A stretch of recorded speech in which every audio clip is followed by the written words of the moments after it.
Dear students, let's talk about metaphors. What is a metaphor? A metaphor is a figure of speech that makes an implicit, implied, or hidden comparison between two things that are unrelated but which share some common characteristics. A resemblance of two contradictory or different objects is made based on a single or some common characteristics. In simple English, when you portray a person, place, or thing, or an action as being something else, even though it is not actually that something else, you are speaking metaphorically. It is a device which is used not only in songs or poems but also in our everyday life. All of us in our routine life speak, write, and think in metaphors. Metaphors are sometimes constructed through a common language and they are called conventional metaphors. Here are some of the examples of conventional metaphors. My brother was boiling mad. This means that he was too angry. It doesn't mean that he was boiling with madness. It simply states that he was too angry. The assignment was a breeze. This implies that the assignment was not difficult, it was easy to carry out. It is going to be clear skies from now on. This states that clear skies are not a threat and life is going to be without hardships. That means life is going to be simple from now onwards. Her voice is music to his ears. This implies that her voice makes him feel happy and ecstatic. War is the mother of all battles. This implies that battles give rise to wars. Now, this phrase, my brother is the black sheep of the family. Look at this phrase. Yeah, it means that my brother is neither black nor is he a sheep. It simply states that it describes an association of a black sheep with that person. A black sheep is an unusual animal which typically stays away from the herd, and the person being described shares similar characteristics.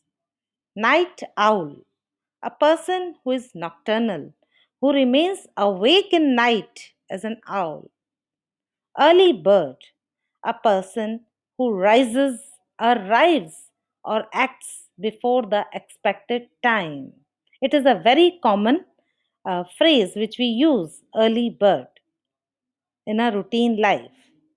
Life is a journey, just as a journey is full of hardships. Similar is the case with life. Life is not so easy, it is also full of hardships. As Shakespeare says in his play, all the words are stage, and men and women are merely actors. Difference between simile and metaphor. Now explore the difference between simile and metaphor. While both metaphors and similes are used to make comparisons, the difference between them comes down to a word. A simile uses the words like or as to draw a comparison, and a metaphor simply states the comparison without using like or as. Just see this example. She is as innocent as an angel. This is an example of a simile. We are using as. And when we say she is an angel, this is an indirect comparison. It is a metaphor. Now, what are the uses of metaphors in literature? Metaphors are used in all types of literature, but not often to the degree they are used in poetry. Metaphor poems is meant to communicate complex images and feelings in readers. Metaphors are used abundantly in poetry. Metaphors often state the comparisons most emotively. That means they highlight the emotions or they expose the emotions of a poet in a better way. Now, let's see some examples of metaphor in literature. First example is from the poem The Sun Rising by John Donne. She is all states and all princes' eye. This is among the most evocative metaphors in literature. John Donne, a metaphysical poet, was well known for his abundant use of metaphors throughout his poetical works. In his well known work, The Sun Rising, the speaker scolds or chides the sun for waking him and his beloved. This line, she is all states and all princes I, demonstrates the speaker's belief that he and his beloved are richer than all states, kingdoms, and rulers in the entire world because of the love that they share. Another example is from William Shakespeare's sonnet, Shall I compare thee to a summer's day?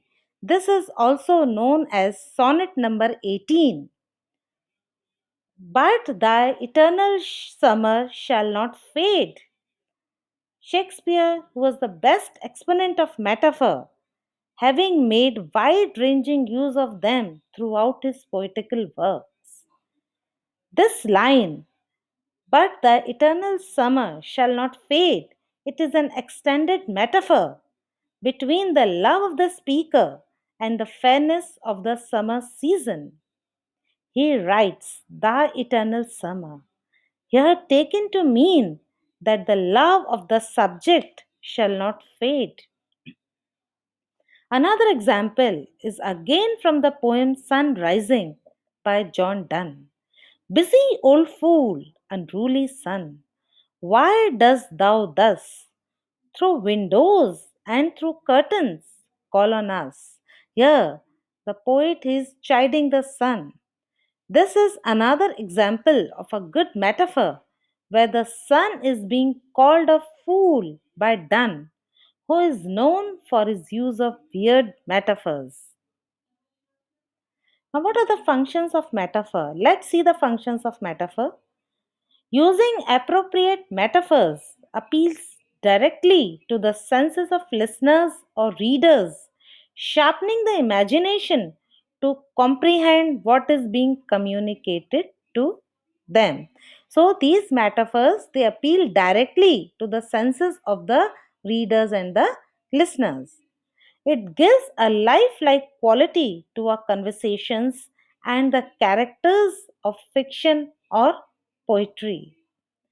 Metaphors are also ways of thinking, offering the listeners and the readers fresh ways of examining ideas and viewing the world. So, these are some of the functions of metaphors, and they highlight the emotion in a better manner. They give a lifelike quality to our conversations. Thank you.